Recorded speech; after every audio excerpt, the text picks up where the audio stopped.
Japan में एक स्थान पर दो भाई रहते थे। बड़े भाई की पत्नी कुछ तीखे स्वभाव की थी, इसलिए उनकी माता छोटे भाई के साथ रहा करती थी। छोटा भाई निर्धन था, उसके घर में खाना पीना भी पर्याप्त नहीं होता था, इसलिए छोटा भाई अपनी माता जी को बढ़िया भोजन की तो बात ही छोड़ो, साधारण अन्न भी नहीं दे पाता था। नए साल के प्रथम दिन उसके मन में चावल बनाकर खिलाने की इच्छा हुई। ऐसे समय मैं विवश हूँ, बड़े भाई से उधार मांगने के सिवाय मेरे पास कोई साधन नहीं है। यह सोचकर वह बड़े भाई के घर गया। भाई साहब, थोड़े समय के लिए कुछ चावल मुझे उधार दीजिए, जंगल में जाकर लकड़ियां इकट्ठी कर बेच दूंगा। जब पैसा मुझे मिल जाएगा तो चावल खरीद कर आपको वापस कर दूंगा। छोटे भाई ने बड़ी ही नम्रता से मांगा, किंतु बड़ा भाई अत्यंत निर्दयी प्रकृति का था। तुमको उधार देने योग्य एक धान भी मेरे पास नहीं है, यह कहकर गुस्से से दांत पीसते हुए उसने उसे भगा दिया। छोटा भाई निराश अवश्य हुआ, पर उसकी मातृ भक्ति में कोई अंतर नहीं आया।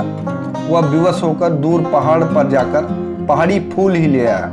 उन फूलों को बेचकर उसने चावल खरीदना था, लेकिन पूरा दिन इधर उधर घूमने के सिवाय उसके पास एक भी धन नहीं था और एक भी फूल नहीं बिका था, क्योंकि पहले से ही लोगों ने नए साल के लिए फूलों की व्यवस्था कर रखी थी। उसकी निराशा का ठिकाना न रहा। वह चलते चलते समुद्र तट पर आ गया। लहरें कभी उठती उमड़ती ठाठे मारती, लहरों की तीव्र आवाज के साथ ऊंची और नीची लहरें भी आती जाती। उन लहरों को देखते हुए छोटे भाई के मन में विचार आया कि दूर पर्वत से ये सब फूल बड़ी मेहनत से उठाकर ले आया था, पर एक भी खरीदार नहीं आया। अब मैं इन फूलों को क्या करूंगा? हाँ, मैंने सुना है समुद्र के तल में नागराज का महल होता है, वहां से नागराज को पुष्प दान करना ही उचित होगा। नाग प्रसाद में जाकर संभव है इन फूलों का स्वागत किया जाए। मन में यह सोचकर छोटे भाई ने समुद्र में ऊंची लहरों को लक्ष्य कर जितने फूल लेकर आया था सब समर्पित कर दिए। हे नागराज, मेरा पुष्प दान स्वीकार करो। यह कहकर ज्यों ही उसने लहरों के बीच फूल फेंके, त्यों ही उन लहरों के भीतर से एक पुरुष प्रकट हुआ। उस पुरुष ने कहा, धन्यवाद नौजवान। सही बात कहूं तो नागराज के महल में नूतन वर्ष के लिए फूलों के ना होने के कारण हम सब चिंतित थे। आपको सचमुच बहुत बहुत धन्यवाद। इतने सुंदर फूल, इतने अधिक फूलों के लिए मैं किस प्रकार आपका आभार व्यक्त करूं? इसके लिए मेरे पास कोई शब्द नहीं है। हाँ, यदि आप स्वीकार करें तो मैं धन्यवाद आपको नाग महल में ले चलता हूँ। क्या आप मेरे साथ चल सकते हैं? यह सुनकर छोटे भाई ने कहा, घर में मेरी माता जी हैं, वह मेरी प्रतीक्षा कर रही है, मैं नहीं जा सकता। मना करने पर भी उस पुरुष ने आग्रह किया, नहीं नहीं, आपको चलना ही पड़ेगा। जहां मैं चलूंगा वहां मेरे पद चिन्हों के ऊपर चलते आइए, शीघ्र ही हम नाग प्रसाद में पहुंच जाएंगे। वहां के प्रजाजनों से मिलकर आपको बड़ी प्रसन्नता होगी। अच्छा तो फिर, कहकर छोटे भाई ने लहरों के ऊपर पैर रखा। पलक झपकते हुए नागराज के महल के द्वार पर खड़े थे। सामने 7 द्वारपाल खड़े थे, जो भाला तलवार आदि शस्त्रों से सुसज्जित थे। सभी के शस्त्र चमक रहे थे। महल की छत सोने से बनी थी। छत के ऊपर लाल आदि रंग बिरंगी चिड़ियां खेलने में मगन थी। अब यह निर्णय हुआ कि नागराज के दर्शन करें। उस पुरुष ने छोटे भाई को समझाया, जब नागराज आपसे पूछे कि वरदान क्या चाहिए, तब आप कह देना कि मुझे कुत्ता चाहिए। इस नाग महल में एक अमूल्य कुत्ता रहता है। नागराज ने महल में विशेष मछलियों का भोजन तैयार करके छोटे भाई का सत्कार किया। 3 दिन के अतिथि में समुद्र में उपलब्ध सर्वश्रेष्ठ नाना प्रकार के भव्य भोजन तैयार किए गए। भोज के साथ मधुर समुद्र गीत भी लगातार सुनाए गए। उसके बाद जब स्वदेश जाने का समय आया, नागराज ने पूछा, उपहार में क्या चाहिए? छोटे भाई ने कहा, आपने मुझे बहुत कुछ दे दिया है, फिर भी यदि आप चाहते हैं तो मुझे एक कुत्ता दे दीजिए। राजा तुरंत सामने एक कुत्ता लेकर आ गए। नागराज ने कहा, यह कुत्ता महल में सर्वाधिक मूल्यवान है, कृपया इसे संभाल कर रखें। ध्यान रखिएगा कि प्रतिदिन 4 मेजों पर भरपूर भोजन तैयार कर इसे खिलाना जरूरी है। यदि आप यह कर सके तो अवश्य इसे ले जाएं, यह आपके लिए बहुत भाग्यशाली सिद्ध होगा। छोटे भाई ने वचन दिया, स्वीकार है, ऐसा ही करूंगा। आपकी आज्ञा अनुसार मैं इसे प्रेम से संभाल कर रखूंगा।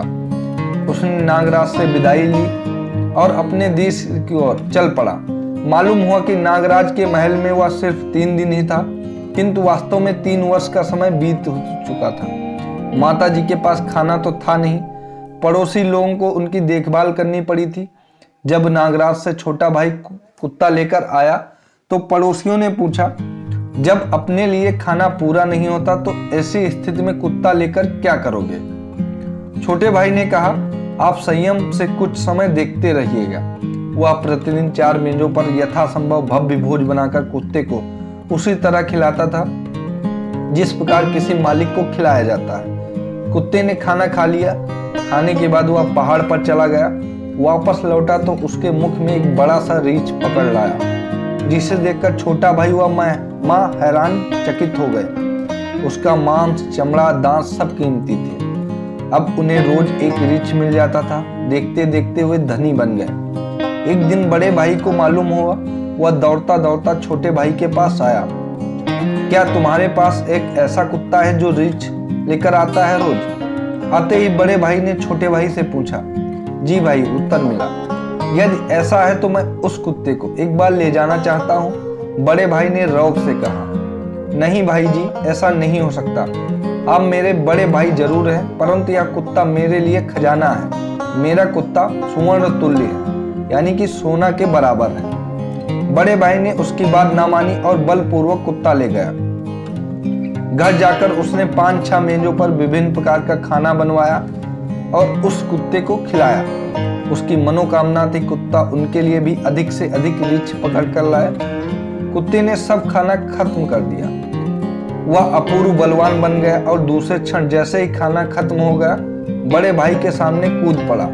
उसने बड़े भाई के माथे पर प्रहार किया और उसका माथा काट डाला। भोजन में ही कोई कमी रह गई होगी, उसे शायद पसंद नहीं आया होगा। यह सोचकर वह छोटे भाई के पास पूछने गया। 4 मेज पर भोजन तैयार होना चाहिए था। यह जानकारी लेकर लौटा और उसके अनुसार 4 मेजों पर भरपूर खाना रख दिया।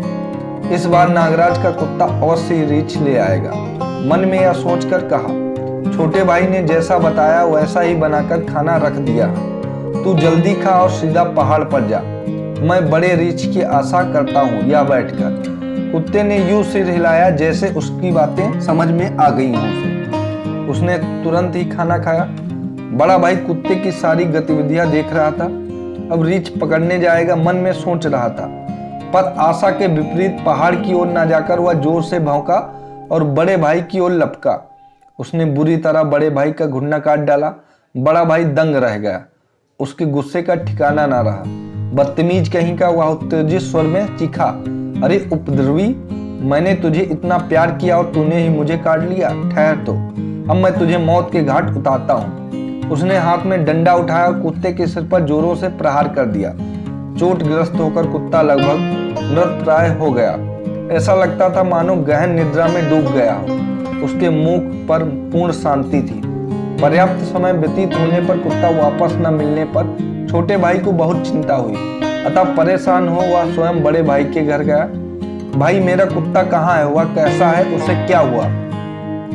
क्या हुआ? उस बदमाश कुत्ते की हालत तुझे अभी दिखाता हूँ। और उसने गुस्से से सारी बात बताई। छोटे भाई की आंखें भर आईं। मरे हुए कुत्ते के लिए वह क्या कर सकता था? वह विवश था। धैर्य के साथ बोला, उसका शव पड़ा होगा, वहीं आप मुझे वापस कर दे।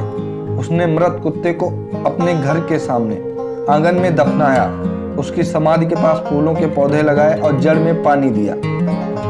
मंत्र पाठ किया, श्रद्धांजलि अर्पित की। दूसरे दिन की बात है कि बगीचे में जहां पर कुत्ता दफनाया था वहां पर छोटा सा बांस का अंकुर निकल आया।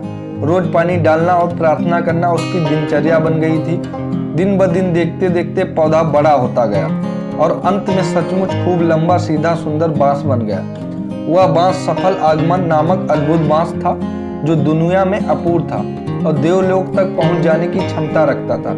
उसका कद क्रमशः बढ़ता गया और अंततः वह देवलोक में पहुंच गया और भी ऊंचा होता गया और उसने देवलोक में स्थित धान्य सागर में छेद कर दिया।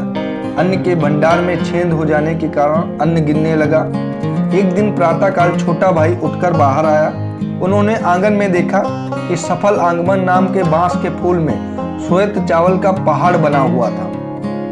अभी भी लगातार सफेद बर्फ के सामने चावलों की वर्षा हो रही थी। इस रहस्यमयी घटना को देखकर और यह सोचकर कि यह सब कुत्ते की ही देन होगी, मन ही मन मृत कुत्ते का स्मरण करते हुए धन्यवाद पूर्वक श्रद्धांजलि अर्पित की और देवलोक से बरसते चावलों को नए निर्मित गोदाम में ले गया। चावलों की उस अपार राशि को जापानी भाषा में सेंकू कहते हैं। सफल आगमन नामक बांस की प्रवृत्ति एक दिन में एक गांठ कद बढ़ जाने की थी। हर एक गांठ बढ़ जाने पर 1000 सेंकू चावल की वर्षा होती। हर रोज बगीचे में अन्न का पहाड़ बन जाता, जिसे देखकर छोटा भाई प्रसन्न हो जाता। नित्य प्रति बहुत से श्रमिक चावलों को भंडार में रखते। आखिर एक दिन यह सारी बात बड़े भाई के कानों तक पहुंच गई। एकदम उसके मन में ईर्ष्या उत्पन्न हुई और छोटे भाई के पास पहुंच गया। क्या तुम्हारे पास फल आगमन नाम का कोई बांस है जिससे बहुत सी चावल की वर्षा होती है? यह सच्ची बात है क्या? उसने मिलते ही छोटे भाई से सवाल किया। जी हाँ भाई साहब, आपने तो मेरे प्रिय कुत्ते को मार दिया था। उसी कुत्ते को मैंने भक्ति पूर्वक जहाँ दफनाया था वहां पर बांस उगाया है। उत्तर मिलते ही बड़े भाई ने कहा, तब तुम एक बार उस मृत कुत्ते को मुझे दे दो, मैं उसे अपने बगीचे में दफनाकर देखता हूँ। आग्रह पूर्वक वह मृत कुत्ते का शव मांगकर ले गया और उसे अपने घर में दफनाया। दूसरे दिन उद्यान में देखा कि सफल आगमन बांस अपना सिर उठा रहा है। बड़े भाई की खुशी का ठिकाना न रहा। क्रमशः वह बांस अपना कद बढ़ा रहा था। अब चावल की वर्षा होनी थी, किंतु विडंबना की बात है कि इस बार सफल आगमन नामक बांस ने देवलोक में स्थित कूड़ेदान में छेद किया। देवलोक का सारा कूड़ा कचरा गिरा और कूड़े के ढेर में बड़े भाई का घर दब गया। इसी को तो कहते हैं जैसी करनी वैसी भरनी।